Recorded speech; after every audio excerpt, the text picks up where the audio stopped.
You are bushing for Marco Barba King Sports. I go YouTube King Sports or TikTok. I wish for a name the latest news in food crop commercial and to say at the Bremo. About to almost have video no share no like no subscribing other people so any be a share. But there must be brain. Me say a name the latest news in a free crop here Kumasi Meteme Asantu Kotoko. I say and at the Bremo. The debut Casa Kotoko must be great again. Kotoko must be great again. The first Santu Kotoko ebe boko na ma boko na afa no ntoma pa efra no ene ye di free Kingwood Sports aseye ye de bramu de biam. Etiefo let the update begin. Update ya wanna say the director of football for Asante Kotoko is returning to Holland. The director of football for Krobia Kumasi Asante Mr. Stanley Menzo after say oba tutu nyoma oba hwe oba sign the contract ade nyoma begu akwam kakra no papa no esan akonu krom Holland na wakoboaboa no ho na wasan aba back to Ghana na officially oba resume and so oba start adwuma fully adiama Krobia Kumasi Asante Kotoko enti no papa no enne ochine ya no obu na katem adi akọ Holland akọboaboa no ho na wasan aba back to Ghana Kumasi na wabedi ni dwumadi so a board of directors no apaw no wabedi adi ama Krobia Kumasi Asante Kotoko na asem ako a ewo ho no se papa yi se ofri Holland ba the possibility and I say it is possible say he is coming with Kumasi Asante Kotoko coach. Papa yenyan ntiye say ofri Holland eba Ghana. Say ofri Holland eba Ghana. Or the Krobia Kumasi Asante Kotoko coach a obeye adwuma e de ama Krobia no. Or nenem na eba Ghana. Na ono so abehye ne dwuma di ase e de ama Krobia Kumasi Asante Kotoko. So after say wakobobo no awi a oba Ghana no abusuafo Kotoko supporters Kotoko faithful Kotoko Krobia Kumasi Asante Kotoko faithful say Mr. Paul Menzo Stanley Paul Menzo every Holland eba na chese one Krobia Kumasi Asante Kotoko coach ya paw no oden na eba Ghana start ne dwuma die e de ama Krobia Kumasi Asante Kotoko abusuafo ye firi ho a endura coach ehia players ni nyina the playing body players ni nyina any omoye meeting so meeting wey 11 players were not in the meeting. These 11 players are maybe omudin no omonye presence Mr. Stanley Menzo meeting nase. They were not available. And the names of these players are Samba Onel, Dauda Saka, Kwame Pokubeye, Elvis J. Balfour, Lord Hilary Adabo, Morfin Donzo, Emmanuel Entry, Albert Amoa, Henry Ansu, Shaibu Abubakar, Walid, and Peter Amidu Akwa. 11 players here, Mabubo Mudi, and I said 12 players here, Mabubo Mudi. They were not present. Abra, Mr. Paul, Menzo, Asia players now. Only Omudi Nkomono. And I said, Ochre, and I said, Ochre Jumedia, Obedi or El Krobia Kumasi Asante Kotoko. These 12 players are Mabubo Mudi. Na omuni ho memi sense players ni bom Samba Onel Dauda Saka Kwame Poku Beyim Elvis Balfour Lord Harry Adabo Morfin Donzo Emmanuel Entry Albert Amoa Henry Ansu Shaibu Abubakar Walid and Peter Amidu Akwa. And most of these players and also and here say most of them are contract at the end of this as a season at the end of this month June way na omo contract abena wiye nti after say Mr. Stanley Menzo Asia playing body no and I said Kumasi Asante Kotoko supporters no not these 12 players were not present at the meeting. And no according to meeting no your introduction at my players no your introduction at my players no into we a player what's right no about din no watch your position we a player no what's right no about din no watch your position about we a player no what's right no about din no watch your position about after say player na identify who we no then the board of directors no so introduce new appointees ya pa omo ewo Korobea Kumasi Asante Kotoko no so anything directed to football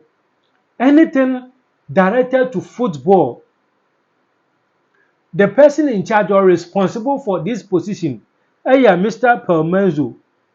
So anything about Asante Kotoko directed to football the responsibility of Mr. Stanley Menzo and in charge of anything directed to football. Yefriwa Nyaba Richard Osei-Akoto is also responsible for administrative work. Nti about anything administrative, maybe a fan administration, the person in charge, Mr. Richard Osei-Akoto, he is responsible for any administrative work of Korobea Kumasi Asante Kotoko. Ebuso Yefriwa, anything about decision making is the executive chairman and the entire board. To say about decision making, I see you take a decision. Ama Korobea Kumasi Asante Kotoko. The person in charge, the executive chairman, which is Joshua, executive chairman, and then entire board of Kumasi Asante Kotoko. It's about decision making now. Omo in charge until lawyer Alex Osei-Wusu to combine the legal issues of Asante Kotoko. And aside say this board, anything about decision making, executive chairman, any entire board, say about legal issues were Mr. Alex Osei-Wusu, and also in charge of legal issues of Korobea Kumasi Asante Kotoko. Mr. Alex Osei-Wusu, in charge of anything legal about Korobea Kumasi Asante Kotoko. Ebusuafo Yefriwa Nieba meeting nyina ekoso with the director of football, any entire board, any players no. Coach no anase board of directors no ekeka anyoma bi a ohia every players no sani ebe ya obetumi ene omo aye adwuma so that he can bring the best out of Kumasi Asante Kotoko players. Now in same year Mr. Stanley Menzo any two players na he need discipline. The Kotoko players must be disciplined because we a player now when you discipline born won't me born kondru baby. So if you are a player and you want to play a football, you want to become a professional footballer, you must be disciplined. Time out the better training, time out the better your communication, everything, your attitude towards football, you have to be disciplined. Until he need total discipline from the players. And he assemble other two players in him. And I say, Osakache players say, each and every player playing for Korobea Asante Kotoko has an equal opportunity. On me yimu. Say, and there we are become we are chireno. On man mo, every player in Kumasi Asante Kotoko has an equal opportunity. Into unim say ya, unim say yeah. The answer we are Obama why the yana say Ubama discipline and the qualities on the field are yuma. So which me abide by these rules and as a loss of this director of football no so we Kumasi Asante Kotoko player. Bear in mind say you are among, and I say who can a year director of football plans home.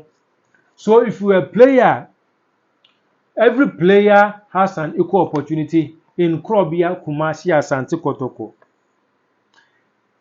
Owie ni nyina no and osan ba say Kumasi Asante Kotoko will start their pre-season on the 20th of July 2026, which is Monday. Enti Krobia Asante Kotoko Metema Fabulous Boys Ukuma Apna Apembeba on the 20th of July and almost start your pre-season. Enti we are Kotoko player, say player oko, say player oba, say quota oba, say diani, say bedroom na materials available, the omo the omuno, the amuye, things they are putting in place on the 20th of July 2026, which is Monday. Kotoko is starting their pre-season. Enti anone nsema ewo Kotoko aso eyem.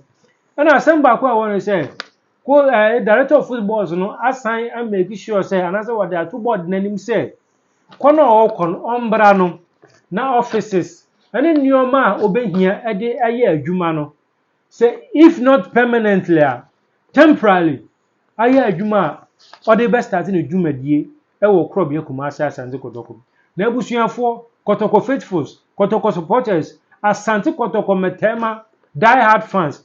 And then they make catch him say yehwe papa yi Mr. Stanley Menzo oba ye na wo hwe ne kasaye wo hwe ne niye wo hwe nyoma o put in place wo say papa no e wo nyoma pa bi de ma Krobia Kumasi Asante Kotoko. Papa no e wo bibipa e de ma Kumasi Asante Kotoko. Until yen supporters na say yen faithful so no or say yen rally behind this director of football, any board of directors, any mpanifo a omudi Krobia Asante Kotoko enim na yedi full support ede ma omo no omudi ye se adwuma no. Abusuafo they make can say Kotoko recruitment on this season. Omo say their focus is on the youthful age 18 to 20. So your footballer no ni ball boy it should be age between 18 to 20.